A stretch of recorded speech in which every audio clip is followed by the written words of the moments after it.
Rafale fighter jet ఒప్పందం చుట్టూ ఉన్న సంచలనాలతో అసలు వార్త మరుగున పడింది. పాకిస్తాన్ వెన్నెముకను వణికించేలా భారతదేశం మరియు ఫ్రాన్స్ నిశ్శబ్దంగా ఒక ఒప్పందాన్ని కుదుర్చుకున్నాయి.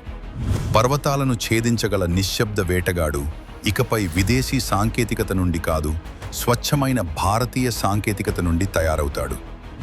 ఆపరేషన్ సింధూర్ సమయంలో శత్రువులను వారి గుహలలో నాశనం చేసిన బ్రహ్మాస్త్రం ఇప్పుడు భారతదేశపు సొంత కర్మాగారాల్లో పుడుతుంది.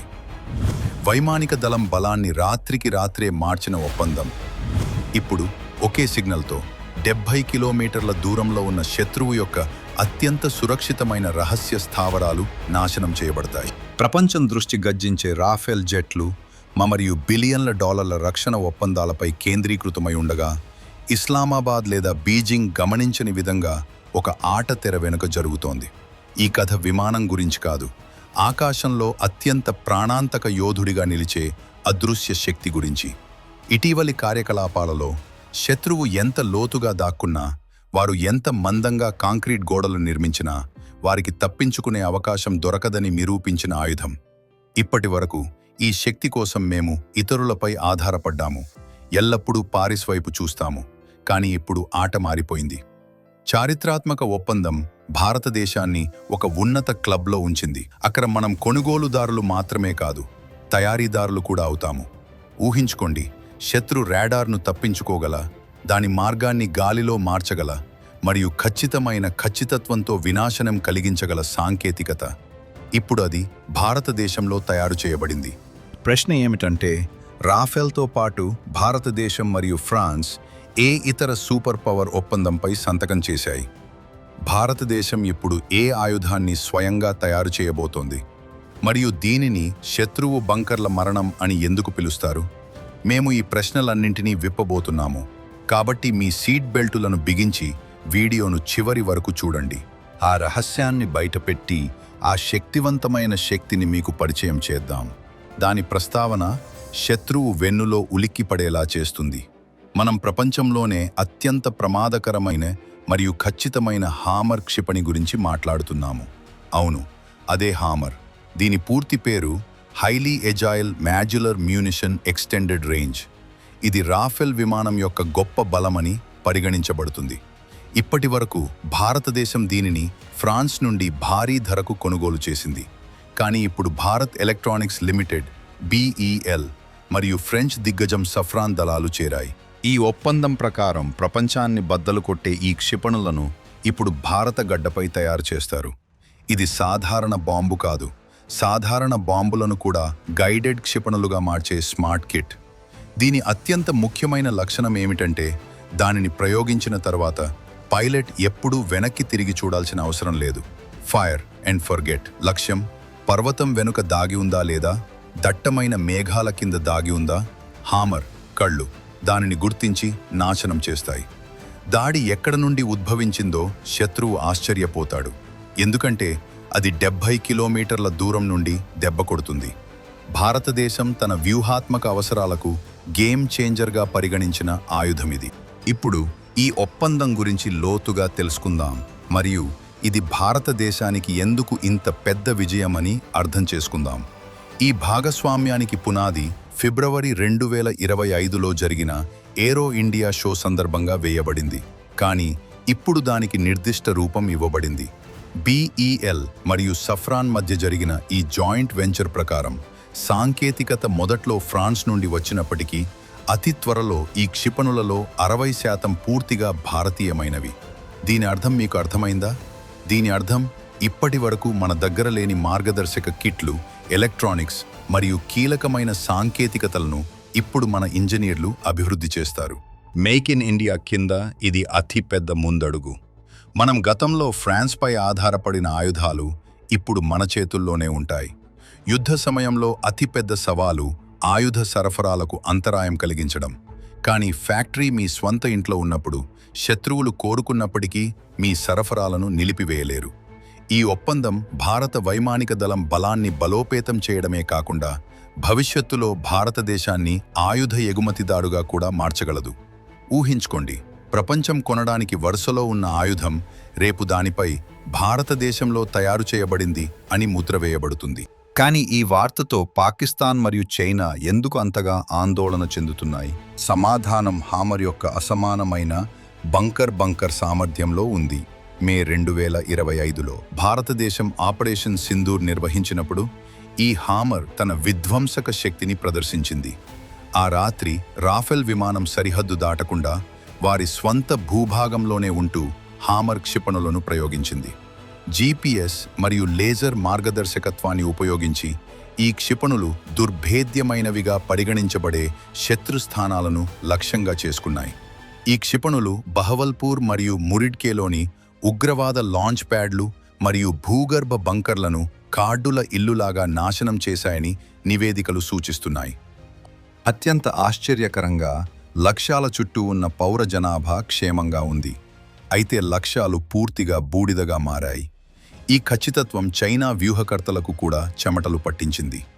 లడఖ్ మరియు అరుణాచల్ ప్రదేశ్ వంటి పర్వత ప్రాంతాలలో శత్రువు కొండల వెనుక దాగి ఉన్న చోట హామరే ఫిరంగి లేదా సాంప్రదాయ క్షిపణి కంటే ప్రభావవంతంగా ఉంటుందని నిరూపించబడింది. ఈ క్షిపణి 90 డిగ్రీల కోణంలో పైనుండి పడగలదు, అంటే అది నేరుగా కిందకు పడగలదు. పర్వతం యొక్క అవతలి వైపు దాక్కున్న శత్రువు తప్పించుకోవడం అసాధ్యం. సాంకేతికంగా హ్యామర్ అనేది ఒకే క్షిపణి కాదు, మొత్తం కుటుంబం. దాని మాడ్యులర్ డిజైన్ దాని నిజమైన బలం. అవసరాన్ని బట్టి దీనికి 250 కిలోలు, 500 కిలోలు లేదా 1000 కిలోల బాంబులను అమర్చవచ్చు.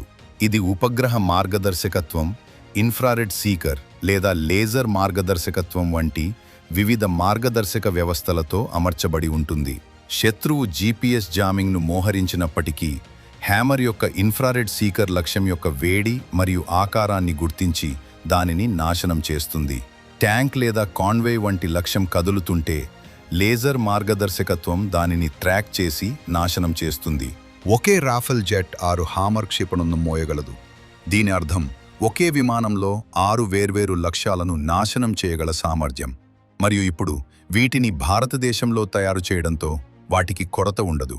మన అవసరాలకు అనుగుణంగా వాటిని అనుకూలీకరించగలము. ఈ సాంకేతికత రాఫెల్కు మాత్రమే పరిమితం కాదని వార్తలు కూడా ఉన్నాయి. కానీ భారతదేశ గర్వకారణమైన తేజస్ ఫైటర్ జెట్లను సన్నద్ధం చేయడానికి సన్నాహాలు జరుగుతున్నాయి. ఇది జరిగితే తేజస్ తేలికపాటి యుద్ధ విమానం ఒక చిన్న ప్యాకేజీలో పెద్ద బ్యాంగ్ అవుతుంది. ఈ మొత్తం అభివృద్ధిలో పరిగణించవలసిన మరో అంశం ఉంది: భారతదేశం యొక్క 2వ సమ్మె సామర్థ్యం మరియు నిరోధకత. మీరు శత్రువు ఇంటిలోకి చొచ్చుకుపోయి ఎటువంటి ప్రమాదం లేకుండా వినాశనం కలిగించగల ఆయుధాలను కలిగి ఉన్నప్పుడు శత్రువు దాడి చేయడానికి ముందు 2 సార్లు ఆలోచిస్తాడు. భారతదేశం యొక్క హ్యామర్ ఉత్పత్తి ఈ నిరోధకతను బలపరుస్తుంది. ఇప్పటి వరకు భారతదేశం అటువంటి హైటెక్ ఆయుధాలను పరిమిత సంఖ్యలో మాత్రమే కలిగి ఉందని చైనా నమ్మింది. ఇది దీర్ఘకాలిక యుద్ధంతో పోరాడటానికి అసమర్థంగా మారింది. కానీ ఇప్పుడు ఈ లెక్క మారుతుంది. దాని స్వంత కర్మాగారాలతో ఉత్పత్తికి ఎటువంటి పరిమితి ఉండదు. భారతదేశం తన సరిహద్దుల వెంట ఈ క్షిపణుల మోహరింపును విస్తరించగలదు. పశ్చిమాన పాకిస్తాన్తో లేదా ఉత్తరాన చైనాతో అయినా. ఇంకా ఈ ఒప్పందం భారతదేశం మరియు ఫ్రాన్స్ మధ్య సంబంధాల లోతును కూడా ప్రదర్శిస్తుంది. యునైటెడ్ స్టేట్స్ వంటి దేశాలు తరచుగా సాంకేతికతను అందించడానికి మరియు షరతులు విధించడానికి వెనుకాడుతుండగా ఫ్రాన్స్ ఎటువంటి షరతులు లేకుండా భారతదేశంతో తన ఉత్తమ సాంకేతికతను పంచుకుంది. ఇది ప్రపంచ భౌగోళిక రాజకీయాలలో భారతదేశం యొక్క పెరుగుతున్న స్థాయిని ప్రదర్శిస్తుంది. మేము ఇకపై కేవలం మార్కెట్ కాదు, మేము ఒక భాగస్వామి మరియు వారి స్వంత నిబంధనల ప్రకారం సాంకేతికతను పొందుతున్న భాగస్వాములు. భవిష్యత్తులో ఈ ప్రాజెక్ట్ భారత రక్షణ పరిశ్రమకు ఒక అభ్యాస వక్రంగా నిరూపించబడుతుంది. ఈ ప్రాజెక్ట్ నుండి మన శాస్త్రవేత్తలు మరియు ఇంజనీర్లు పొందే అనుభవం ఆస్ట్రా లేదా నాగ్ వంటి మన భవిష్యత్ క్షిపణులను మరింత మెరుగుపరచడానికి ఉపయోగించబడుతుంది. సఫ్రాన్ వంటి ప్రపంచ ప్రముఖ సంస్థతో పనిచేయడం వల్ల నాణ్యత నియంత్రణ మరియు భారీ ఉత్పత్తి యొక్క సూక్ష్మ నైపుణ్యాలు మనకు నేర్పుతాయి. ఇప్పటికే రేడార్ మరియు కమ్యూనికేషన్ పరికరాలలో నిపుణుడైన భారత్ ఎలక్ట్రానిక్స్ లిమిటెడ్ BEL ఇప్పుడు గైడెడ్ మందుగుండు సామాగ్రిలో ప్రపంచవ్యాప్త ఆటగాడిగా ఉద్భవించనుంది. తేజస్ మార్క్ 2 లేదా రాబోయే AMCA పూర్తిగా స్వదేశీ హామర్ వంటి క్షిపణులతో అమర్చబడి టేకాఫ్ అయ్యే రోజును ఊహించుకోండి. ఆ దృశ్యం మాత్రమే శత్రువును నిరాశపరచడానికి సరిపోతుంది. ఇది ఆయుధాలను ఉత్పత్తి చేయడం గురించి మాత్రమే కాదు, ఇది రాబోయే దశాబ్దాలుగా భారతదేశ భద్రతను నిర్ధారించే పర్యావరణ వ్యవస్థను నిర్మిస్తోంది. ఇప్పుడు మీరు ఆశ్చర్యపోవచ్చు, ఈ ఆయుధం అంత ప్రమాదకరమైనదైతే దానిని ఆపటం అసాధ్యం కాదా?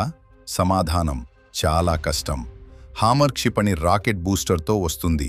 ఇది దానికి అపారమైన వేగాన్ని మరియు ఎత్తును ఇస్తుంది. ఇది శత్రువు వాయురక్షణ వ్యవస్థలపై ఎగిరి ఆపై పదునుగా డైవ్ చేస్తుంది. రాడార్ దానిని గుర్తించడం మరియు యాంటీ క్షిపణి వ్యవస్థలు దానిని కూల్చివేసేందుకు ఇది చాలా కష్టమైన పని.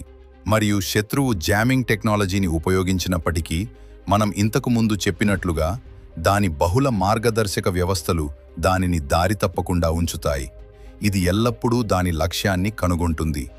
ఈ విశ్వసనీయత దీనిని ప్రపంచంలోని అత్యంత అధునాతన ఆయుధాలలో ఒకటిగా చేస్తుంది. మరియు ఇప్పుడు ఈ విశ్వసనీయత భారతదేశంలో తయారు చేయబడింది అవుతుంది. ఈ దశ పాకిస్తాన్ మరియు చైనా కార్యకలాపాలను అణిచివేస్తుందని మీరు అనుకుంటున్నారా?